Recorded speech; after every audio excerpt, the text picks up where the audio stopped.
संगत जी, प्यार से कहना धन निरंकार जी कि कैसे आप सब ये परमपिता परमात्मा निरंकार ये घट घट पे जो बसा है। अभी शब्द भी जैसे आया कि हर एक में हमने क्या देखना है कि ये निरंकार की जो अंश है, ये आत्मा हमारे अंदर है और हमारे जीवन का लक्ष्य है अपनी आत्मा को परमात्मा से मिलाने का। तो जहाँ कि हर एक को जब हम हर एक के अंदर वो नूर देखेंगे, ये निरंकार का ही अंश देखेंगे, तो फिर ही प्यार होगा। नहीं तो वो पॉसिबल नहीं हो पाता कि अगर हम जैसे यहाँ बैठे हैं, किसी का नाम तक भी नहीं जानते, या कोई और अभी कोई दूसरे देश में कोई बैठा होगा जिसको कभी ना मिले हैं ना मिलेंगे, तो कैसे पूरी सृष्टि से ही हम उस तरह प्यार कर सकें। तो वो केवल तभी हो सकता है जब हम ये रचनहार, ये परमात्मा निरंकार से ही प्यार करें। तो अपने आप वो हमारी आँखों के आगे ज्ञान उजाला जब हो जाता है तो सब कोई एक समान दिखता है, फिर वही प्यार आता है। और ये संतों ने भी युगों युगों से ऐसे ही बताया है कि अगर हम जी रहे हैं तो हमें नफ़रत नहीं करनी, प्यार करना है। और वो प्यार जैसे कबीर जी ने भी कहा है कि 2.5 अक्षर प्रेम के, तो वही बात कि हम अपने सिर्फ आप से तो पहले करें, उससे पहले इस निरंकार प्रभु परमात्मा को देखकर हर एक से वही प्यार एक्सटेंड करें, तभी हर चीज़ और प्यारी लगती है। कि अगर हम कुछ किसी से मिल रहे हैं और वो बिल्कुल एक अजनबी है, तो भी उसके लिए मन में पहली फीलिंग ही वो प्यार की आएगी, क्योंकि ये जो परमात्मा ने दिल बनाया है उसको आइडियली सिर्फ प्यार करने के लिए ही बनाया है। और जब वो प्यार दूसरी फीलिंग्स, नेगेटिविटीज़ में अगर हम ज़्यादा अपना रुझाव रखेंगे तो मन में पहले किसी को देखते ही वो चेहरे पे मुस्कुराहट की बजाय वो एक शिकन आता है। तो इसी में हमें ये देखना है कि किस तरह हम अपने आप में वो तब्दीली लाएं, ये ज्ञान प्राप्त करके एक वो अपने मन में ठहराव लाएं, ये प्यार और बढ़ाएं अपने दिल में, कि हर एक में ही फिर ये निरंकार का खुदा का अंश जब दिखे तो हर एक से ही उस तरह प्यार हो जाए। हाँ जी। अण के घट घट अंदर सबना दा सत्कार करन। तो फिर ये भाव प्यार के बाद आता है सत्कार का। जब हर एक में खुदा को देखा तो उसमें सत्कार कैसे करेंगे एक दूसरे का, जब हम जजमेंटल नहीं होंगे किसी के बारे में, उनको देखकर कि वो इस तरह के व्यक्ति हैं या इस तरह उनका एक आचरण है, तो वो अपना हमें अनुमान नहीं लगाना, अपने अनुमान के अनुसार अपने दिमाग में नहीं बिठाना कि ये ठीक इंसान है या ये गलत इंसान है। जब वो जिस दिन जजमेंट्स ख़त्म हो जाती हैं तो मन में फिर वो सत्कार की भावना एक आती है हर एक के प्रति, कि किस तरह हर कोई ये सत्कार का पात्र है, क्योंकि इतनी बड़ी दात ये निरंकार परमात्मा जिसके भी हिस्से में है और बाकी भी जो अभी अपरिचित हैं उस ब्रह्म ज्ञान से, तो हर एक में जब वो देखेंगे तो मन सिर्फ वो प्यार करेगा, सत्कार करेगा। और फिर हम हर एक को वो बेनिफिट ऑफ डाउट की जो बात आती है कि अगर किसी ने कुछ हमें गलत भी कर दिया, कोई किसी का कर्म हमें दुख पहुंचाता है, तो अपने उस व्यक्ति से गुस्सा ना करके सिर्फ एक ही भाव मन में अपने आप आएगा कि उस व्यक्ति की शायद कोई मजबूरी रही होगी, आज उसका हो सकता है दिन अच्छा ना रहा हो, कोई किसी ने कुछ उसको बुरा बोल दिया हो तो इसलिए उसका मन कड़वा हुआ है, इसलिए उसके बोल कड़वे निकले हैं।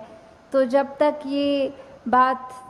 नहीं हम दे पाएंगे अगले को बेनिफिट ऑफ डाउट, तब तक हम वो सत्कार, ये प्यार कुछ भी नहीं उस तरह दे सकेंगे, क्योंकि हम अपने आप को तो बहुत जल्दी उस तरह माफ़ कर देते हैं कि चलो ये चीज़ हमसे गलत हो गई, कोई बात नहीं, हम अपने आप को माफ़ कर रहे हैं। पर वही अगर सामने वाला व्यक्ति कुछ अगर गलत करता है तो एकदम से हम उसका एक वो जजमेंट पास करते हैं, हम ये सोच विचार कर लेते हैं कि ये इंसान को तो आज के बाद मुड़कर देखना भी नहीं है। तो हमें इस तरह अपने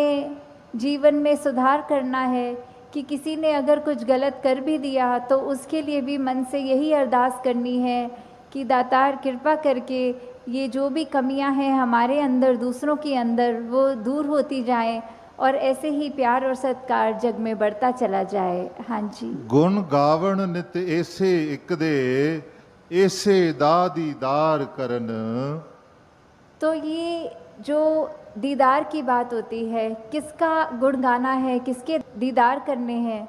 तो वो ये परमपिता परमात्मा निरंकार, ये जो एक ऐसी सत्ता है जो शुरू से है, वो हमेशा से कायम दायम रहने वाली, कि कैसे हम जब तक वो एक निरंकार जो इस तरह से देखा जाए, अगर एक व्यक्ति दूसरे को देख रहा है तो उनकी आंखों के बीच में भी वो है, वो अपनी पलकों से भी नज़दीक है, जैसे बोलते हैं शारक से भी नज़दीक। तो इतना करीब होने के बाद जब वो अपनी आंखों से नहीं खुद देखा जाता, वो संतों का संग करने के बाद ही ये दात प्राप्त होती है, जो अपने लिए तो सुखदायी होती भी है और हमारे जीवन में वो ऐसा एक हमारा पल पल बना देती है कि हर पल में सिर्फ ये निरंकार प्रभु परमात्मा का शुक्रिया निकलता है हर समय, और वो भाव कि इसी के ही हमेशा गुणगान करने हैं। फिर बाकी चीज़ें लगता है कि हैं, सबकी इम्पोर्टेंस अपनी है, पर निरंकार से ज़्यादा इम्पोर्टेंट कुछ नहीं, इस परमात्मा से ज़्यादा ज़रूरी कुछ नहीं। हाँ जी। ਇਸੇ ਇੱਕ ਦੇ ਨਾਲ जोड़ के बेड़ा जग दा पार करन। तो ये बेड़ा जग का, इससे क्या मतलब हो रहा है? इससे सिर्फ यही बात कि हम जब जीवन काल की यात्रा अपनी जी रहे हैं तो उसमें हमें क्या एक ऐसा जो बोलते हैं कि एक परमानेंट चीज़ क्या है, कि जो सबसे मजबूत चीज़ जिसने वो स्थिर है, उसने कभी हमारे उतार चढ़ाव के साथ उतरना चढ़ना नहीं है। जैसे एक तूफ़ान आता है तो हमें बोला जाता है कि कोई ऐसी चीज़ को पकड़ लो, जैसे पेड़ या कुछ जो अपना ज़मीन के अंदर इतनी मजबूती से जिसकी नींव गड़ी हो, ताकि वो हवा फिर हमें उड़ा नहीं सकती। हमने एक ऐसी स्थिर चीज़ को पकड़ लिया है जिसके कारण हम भी, वो हवाएं हमको उड़ा के नहीं ले जा सकती। तो ऐसे ही जीवन में हम अपने जीवन को तब तक अपना अच्छे से जीवन जी सकेंगे जब तक हम ये निरंकार के साथ अपने मन से ना जुड़ें, तब तक वो एक जीवन भी हमारे उतार चढ़ावों के साथ फिर उथल पुथल मचाता है मन में। तो निरंकार का ही आसरा लेना है, निरंकार में ही अपनी श्रद्धा रखकर ये वो बात करनी है कि हमें ये अब जो स्थिर चीज़ मिल गई है, जो कभी एक सब किसी भी सिचुएशन में अपनी जगह से नहीं हिलती, तो हम फिर वो एक मजबूती का और सहारा लेते चलते जाते हैं और हमारा मन भी और सहारा पक्का करके एक विश्वास और बढ़ाकर फिर हमारे जीवन में ऐसे भी कोई कर्म नहीं हो पाते जो अपने लिए भी नुकसानदायक हों और औरों के लिए भी नुकसानदायक हों। हाँ जी। श्वास श्वास इस एक नु सिमरण, दूजा कदे त्यावण ना। तो फिर जब एक ये लगन लग जाती है निरंकार के साथ, ये अपने इसको हम हर पल अपने जहन में, अपने ऐसे कर्मों में, अपने भावों में पल पल, वो हमें पता भी नहीं लगता कि जिस तरह सांस लेना होता है उसके लिए कोई ख़ास समय अलग से नहीं निकलता, कुछ भी करते हुए हम वो श्वास लेते हैं, वैसे ही ये निरंकार का एहसास हमारे मुख से उस तरह कभी तो शब्द रूप में भी सिमरन निकलता है और कभी अगर कोई अन्य काम में व्यस्त हों तो भी वो एक लिव जुड़ी जिसको बोलते हैं निरंकार के साथ। तो जब वो हो वहाँ पे हम रहें पूरे समय, तो दिन में कुछ भी करते चले जाएं पर लगातार एक चीज़ एक कांस्टेंट रहती है, वो है कि ये निरंकार का एहसास। तो जब तक हम वो सिमरन रूप में अपना नाता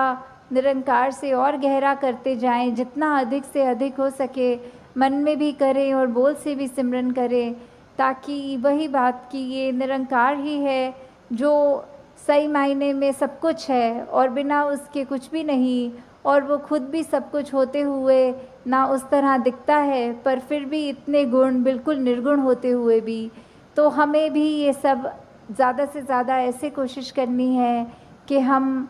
बिल्कुल वही गुणों को अपने जीवन में उतार पाएँ उसी तरह अपने जीवन को चला पाएँ, जिस तरह युगों युगों ने संतों ने चाहा है कि एक कर्म हमारे ऐसे बनते जाएं, एक ऐसा हमारे दिल से दिल का रिश्ता इस निरंकार प्रभु परमात्मा से जुड़े। हाँ जी। कहे अवतार और पूरे गुरसिख एक नु कदी भुलावन ना। तो फिर ये जो एका है, ये निरंकार की तरफ इशारा करते हुए कि जो भी पूर्ण गुरसिख होंगे, जिनको ये ब्रह्म ज्ञान की दात प्राप्त हो गई और उसके बाद वो अपने अहंकार को तज के ये उस तरह एक सिर्फ इस एक के साथ ही जुड़ा हो, चाहे वो किसी भी भाव से हम लेते हों, जो अपनी श्रद्धा से जो भी बुलाना चाहे, तो उसके साथ जब तक जुड़े हैं इसका एहसास करते हुए तो ही सब कुछ है। नहीं तो वो एहसास जिस पल खो दिया, समझो वो जीवन काल वहीं थम गया, या फिर वो भी नहीं पता लगता कि कब वो पतन की ओर एक हमारे सोच विचार बन जाते हैं। तो हमें किस तरह ये अपने अंदर और मेहनत करनी है कि बस ये एक जो है इसी के साथ और जुड़ते चले जाएं, इसी के साथ अपना हर पल इस तरह बिताएं कि जैसे